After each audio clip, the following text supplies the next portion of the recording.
కేతిరెడ్డి ఓటమి ఆశ్చర్యం కలిగించిందంటూ కేటీఆర్ చేసిన కామెంట్స్ దీనికి సంబంధించి తీవ్రంగా స్పందించారు ఏపీ మంత్రి సత్యకుమార్. గుడ్ మార్నింగ్ పేరుతో కేతిరెడ్డి ఎక్కడెక్కడ భూములు ఉన్నాయో చూశారన్నారు. తెలంగాణలో కేటీఆర్ ధరణి పేరుతో భూమాఫియాకు తెరలేపినట్టే కేతిరెడ్డి ప్రభుత్వ ప్రైవేటు అసైన్డ్ భూముల్ని కబ్జా చేశారని ఆరోపించారు. చెరువులను వదల్లేదన్నారు. దొంగలు ఊళ్లు పంచుకున్నట్లుగా కేటీఆర్ తీరు ఉందన్నారు. కేతిరెడ్డి ప్రజల్లోకి వెళ్లింది వారి సమస్యలు తీర్చడానికి కాదు, పీడించడానికని ఆరోపించారు.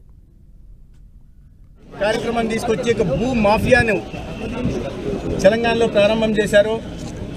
అదేవిధంగా గుడ్ మార్నింగ్ ధర్మవరం పేరుతో మాజీ ఎమ్మెల్యే సందులు గొంతులు తిరిగి భూ కబ్జాలకు ప్రభుత్వ కానీ ప్రైవేట్ కానీ అసైన్డ్ కానీ ప్రజల ఆస్తుల్ని ఆక్రమించుకున్న, చివరికి చెరువులను కొండలను కూడా కబలించిన విషయం పాపం కేటీఆర్కి తెలిసినట్టు లేదు. అంటే మీ మిత్రులను బట్టి మీరు ఎటువంటి వారో అర్థమవుతుంది. దొంగలు ఊళ్ళు పంచుకున్నట్టుగా తెలంగాణలో మీరు, ఆంధ్రప్రదేశ్లో జగన్మోహన్ రెడ్డి, ధర్మవరంలో కేతిరెడ్డి వీళ్ళందరూ కలిసి భూ కబ్జాలకు పాల్పడుతూ ప్రజా కంటకులుగా మారి ఇవాళ ఓటమి తర్వాత మేము ప్రజల్లోకి వెళ్ళాం, మేము మంచి చేశాం, ప్రజల్లోకి వెళ్ళిన వాస్తవం అయిండొచ్చు. కానీ దేనికోసం వెళ్ళారు? మంచి చేయడానికి వెళ్ళారా? ప్రజల్ని పీడించడానికి వెళ్ళారా?